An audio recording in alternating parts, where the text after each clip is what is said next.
Hey, I'm Joe Connolly with John Kelly, Captain John Kelly, that is, because he owns the coolest business I've heard about in quite a while, an amphibian seaplane charter service.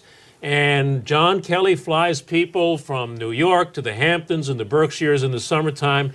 And then, in the wintertime, he takes his fleet of planes to Florida and does the same thing around the Bahamas and Bermuda. Where do I sign up for his job? John, we're here in Soho right now. I have to ask you, first of all, how did you get into Manhattan today? Well, we're based in New Haven, Connecticut, and I know you're from up in that neck of the woods, so you know it's a couple of hours or maybe more, depending on traffic. I had an earlier morning meeting today, so I availed myself of the luxury of jumping in one of our airplanes and coming down here. So you flew in from New Haven. Right. 27 minutes from New Haven to East 23rd Street, where the seaplane base here is in New York, and then another 30 minutes to get crosstown in traffic to your location here on Hudson Street. So. So is your plane tied up in the East River now, or something? No, not at all. It's just strictly a drop-off and pick-up location. We're not allowed to sit there. So one of my pilots actually flew me in, and he went home. And I'll get on the train like the rest of the people this afternoon. Oh, because you don't want to burn that fuel to come pick you up unless they have another passenger. It's pretty expensive to do it. We don't usually do it for in-house work, but today was a special occasion, so... This seems like a glamorous, exciting business. Is it? Yeah, it is. I mean, it's fun. I mean, I'm still doing it because I enjoy it. You know, I could have, if I had been flying corporate jets or airlines or something like that, I'd have been out of it and tending my garden a long time ago. But this still remains a lot of fun. In February I was down in the Bahamas for about 10 days, flying along the Exuma chain and in and out of some of the islands down there. Absolutely gorgeous water, gorgeous sunshine, nice people. In New York, everybody's in a hurry. In the Bahamas and the Virgin Islands, where we operate in the wintertime, everybody's on vacation. So it's a entirely different feel. But who are your customers here up north? Well, we deal with a very high-end individuals, corporations, but personal individuals, and they're people that come from all walks of the business worlds. I mean, we have real estate people, we have designers, we have people in the eyeglass industry, we have people in celebrities and all of that. But they're people whose time is very valuable to them, so that we can, and essentially that's what we're selling. I mean, it's a glamorous business. It's a lot of fun. There's a lot of sizzle associated with it from the adventure point of view. But frankly, my New Yorkers don't care about the sizzle. They care about the steak. Can you get me to the Hamptons in 37 minutes? And the answer is yes, we can. 37, 38, 42, whatever the number is going to be today. And that's what they're paying for. Will they call you a couple days in advance, a couple months in advance? We've already sold 1,200 seats for this summer. From the East River East River to East Hampton and back again on the end of the weekend. And then we also do locations. We do some stops at Shelter Island, Montauk, Martha's Vineyard. We'll go to Maine. We'll go to the Adirondacks. We'll go down into Chesapeake Bay. So there's a bunch of other destinations, but the primary route, particularly in the summer months, is New York City to the Hamptons area. So. Now, how much would that cost one way to go from the east side to the Hamptons? If you buy one of our commuter books of tickets, it's about $595 each way.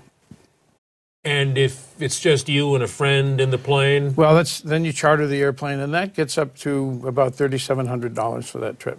Do some people do that? Sure. And do you have to convince them or sell them to do that for $3,500, or does it not matter to that customer? Well, I mean, obviously people call up who have no sense of what it costs, and we'll give them the price, and they'll go, I don't want to buy the airplane, I just want to fly in it for an hour, But the bottom line is that for our customer base, the alternatives really are helicopters or using their personal jet, which is out of Teterboro, to go 80 miles in an airplane that was designed to go 3,000 isn't very efficient. So the cost of the seaplane and the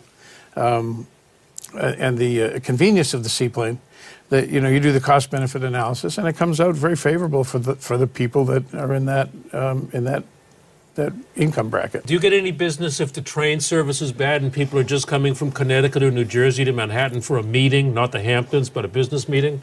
We do have some people that commute out of that'll call us up to charter out of New Haven into New York in the event that they have maybe 4 or 5 people going and they've got a tight time frame. Sure. The same thing we'll pick up in Hartford sometimes and take them into the city, or we'll pick up in West Hampton or Islip and bring people in. We've actually brought people in to sign papers on the dock and turn around and brought them back out again. How did you get into serving this niche? Because if you own a bunch of planes, that's who's going to call you. Well, we've been in business for 38 years, first of all. We started at the little airport in Madison, Connecticut, and we were doing mostly little 4-seat planes out to Block Island and over to East Hampton. And in 1987, we moved to the New Haven airport, where we were able to start adding some bigger airplanes. Because you're dealing with a fairly well-to-do customer base, some of our customers came to us and said, hey, we'd like to buy an airplane, but we have no idea how to do this. How do we do it? And we said, well, we can do that for you. And a big part of our business now is managing airplanes for individuals. You want to have a seaplane to get you from 23rd Street to Martha's Vineyard every weekend in the summertime, but you don't run seaplanes. You run, a venture capital firm, or you run a real estate business, or whatever it is. And so we provide that service. We find the airplane, we arrange the purchase, we crew it, we maintain it, we house it. You're consulting your customers now. You're flying them at a certain rate, and now you're consulting them on how to own their own plane? How to buy their own airplane. And then they wrap that back into our charter fleet so that they make money, charter revenue off of our other customers. So right now we operate 10 of these big caravan amphibians, 9-passenger, turbine-powered, air-conditioned caravan amphibians, great airplanes. We own some of them ourselves, but the majority of them, 60% of them, are owned by other clients who have brought them to us to fly for them. And we provide the pilots and all the services, wrap the whole thing up. They make a phone call, the airplane shows up, takes them where they're going, and they're done. You told me, we met socially one time, and I find it interesting that you owned a bunch of jets that you were having flown all around the world, and you downsized your business because it wasn't any fun anymore. Yeah, it wasn't any fun, and we did. We were running 22 turbine airplanes, which was about a third jets and some of the seaplanes, and then another third of smaller stuff. And the jets were going all over the world. It was kind of exciting stuff, but it was very, very competitive. There was a lot of changes in the industry. NetJets came along and very much changed the whole charter and aircraft use paradigm. And so as a result, the profits were getting squeezed. It was getting harder and harder to compete and stay in it, and it wasn't fun.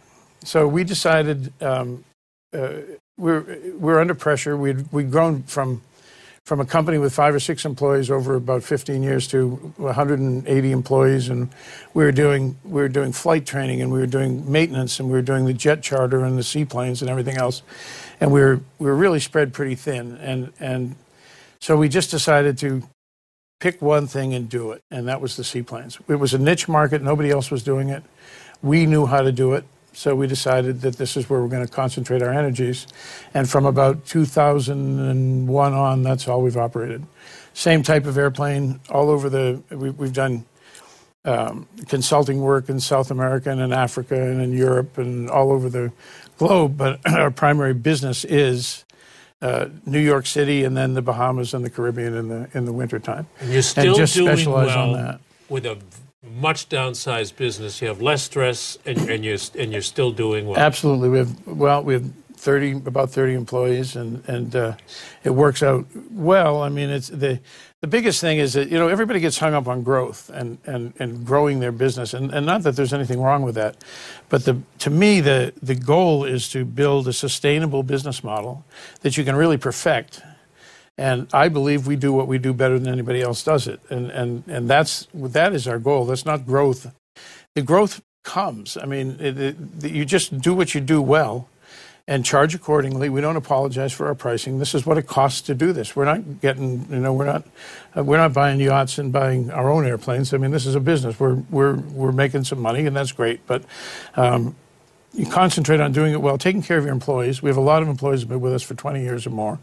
We do, benefit packages, like great vacation packages, and all sorts of other things to incentivize our people to perform well.